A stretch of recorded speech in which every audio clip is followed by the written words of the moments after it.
Welcome back to another Top 8 here on JD's YouTube. I am your host, JD. These are freaking awesome. They just came in the mail. My buddy Chris bought them for me. Of course, I opened them because curiosity of what the wine tastes like. A lot of people give me flack. Oh, it's going to lose value. First of all, I don't collect stuff for it to hold value. When I collect something, it's personal.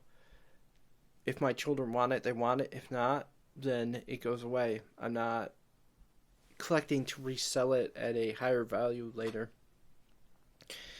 And the way these are mass produced, who knows about how much value they'll be in the future.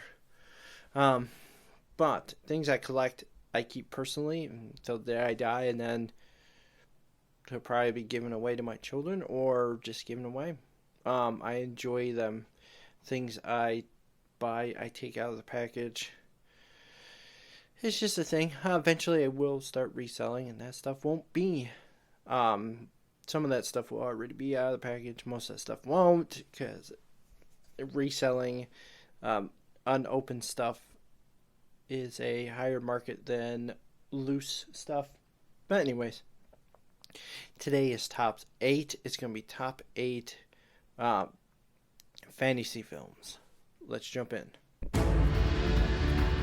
Coming at number 8 is Return of the King from Lord of the Rings. It is my favorite movie from the Lord of the Rings.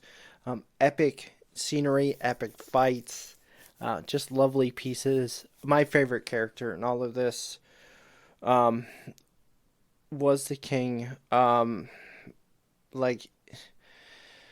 I get it that the hobbits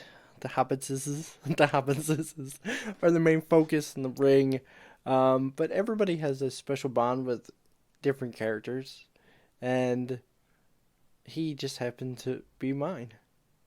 So, Return of the King, Lord of the Rings: Return of the King is coming in at number 8. Number 7 is the first Highlander movie. I did like the second. I enjoyed the second one too, just as much as the first one as a kid. Now looking at it, kind of doesn't make a whole lot of sense. The whole premise of there can only be one immortal left standing, kind of like a battle royale. Me being a huge wrestling fan, that's freaking awesome. Giant tournament style like thing where you lose your head, use your life. I loved it. Yes, there was some casting that was weird. It's just some good weird stuff, but overall the cast was great, and the movie was a fun watch. The series does kind of get messed up and gurgled, and it's wonky, but the first movie is fantastic. Now we have number 6. We're going with Labyrinth. Labyrinth is one of my favorite all-time fantasy movies. I tried finding that crystal ball he carries around with him. So the whole premise is she wishes that the Goblin King would come take her little brother away. He does. And so she's got to go to the Goblin castle, and she's got to she gotta save her brother from the Goblin King. It is freaking awesome. The practical effects, Jim Henson's puppets are one of the coolest things, especially as a child. I liked other movies as The Dark Crystal was pretty good. Willow, like all these movies, just freaking. Oh my gosh, they're just beautiful. Like, I like practical effects better than CGI stuff. And this movie has a lot of practical effects, a lot of puppets, a lot of singing, which is usually not my thing, but Dance Magic Dance is one of my favorite songs, and David Bowie is phenomenal as the Goblin King. if you haven't watched it, go check it out, please. I really don't think anybody who's watching this video hasn't seen it a million times, so I don't have to worry about that. Coming at number 5 is Conan the Barbarian, the original, not the remake, the Arnold Schwarzenegger Conan the Barbarian. It's just an 80s fantasy, huge muscle dude with a giant sword. It is freaking awesome. And there are other movies like that. One of the other ones I like is Beastmaster. Especially liked that one. It didn't make this list because Conan, I think, just sits with me better. But a lot of these are like really cool like that. The what do you call them? The ferrets in the Beastmaster were awesome. But this spawned, what is this? Sonia the Red or something like that. It's just awesome. And Arnold Schwarzenegger. This was probably one of my first movies of his that I can remember. Probably other ones, but this one sticks out. And then number 4 is the first Underworld movie. First one made, not first one chronologically. We have a vampire who hunts lichens, which are freaking awesome. A dark movie about werewolves versus vampires.